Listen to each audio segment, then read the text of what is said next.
హరిహర వీరమల్లు సినిమాలో నటనతో పాటు ఫైట్స్ కంపోజింగ్ కూడా చేసిన పవన్ కళ్యాణ్ రెమ్యూనరేషన్ తీసుకోకుండా నిర్మాతకు సహాయం చేశారు. నిర్మాత ఇబ్బందులను దృష్టిలో పెట్టుకొని ఆయన ఈ నిర్ణయం తీసుకున్నారు.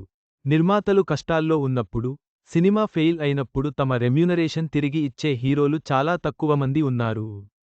అందులో పవన్ కళ్యాణ్ ఒకరు. గతంలో కూడా జానీతో పాటు పలు సినిమాలకు నిర్మాతలు నష్టపోతే పవన్ కళ్యాణ్ తన రెమ్యూనరేషన్ తిరిగి ఇచ్చేసిన సంగతి తెలిసిందే.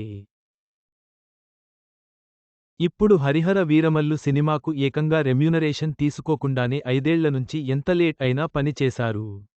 మొదట ఈ సినిమాకు 12 కోట్ల అడ్వాన్స్ తీసుకోగా కొన్ని నెలల క్రితం నిర్మాత ఇబ్బందుల్లో ఉన్నాడని తెలిసి ఆ అడ్వాన్స్ తిరిగి ఇచ్చేశాడు. దీంతో అసలు ఈ సినిమాకు రెమ్యూనరేషన్ తీసుకోలేదు.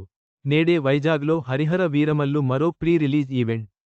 ఎక్కడ, ఎప్పుడు, ఫుల్ డీటెయిల్స్. అలాగే ఈ సినిమాలో చివరి 18 నిమిషాల ఫైట్ పవన్ తన మార్షల్ ఆర్ట్స్ వాడి తనే కంపోజ్ చేశాడు. దానికి కూడా పవన్ రెమ్యూనరేషన్ తీసుకోలేదు.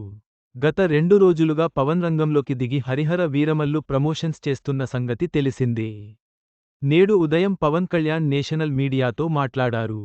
ఈ క్రమంలో రెమ్యూనరేషన్ గురించి ప్రశ్న ఎదురవ్వగా పవన్ సమాధానమిస్తూ, రెమ్యూనరేషన్ తీసుకోలేదు. సినిమా రిలీజ్ అవ్వడానికి నా సపోర్ట్ మొత్తం నేను చేశాను. ఈ సినిమా, ఇందులో ధర్మం, చరిత్ర కథ అందరికి చేరాలి. రిలీజ్ అయ్యాక అన్ని బాగుంటే అప్పుడు తీసుకుంటాను రెమ్యూనరేషన్ అని అన్నారు. దీంతో సినిమా గురించి, నిర్మాత గురించి ఆలోచించి పవన్ రెమ్యూనరేషన్ తీసుకోకపోవడంతో మరోసారి ఆయన్ని అభినందిస్తున్నారు.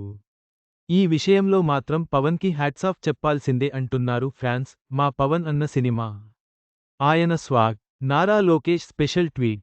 పవన్ కళ్యాణ్ యొక్క ఈ నిర్ణయం ఆయన గొప్పతనాన్ని చాటుతోంది.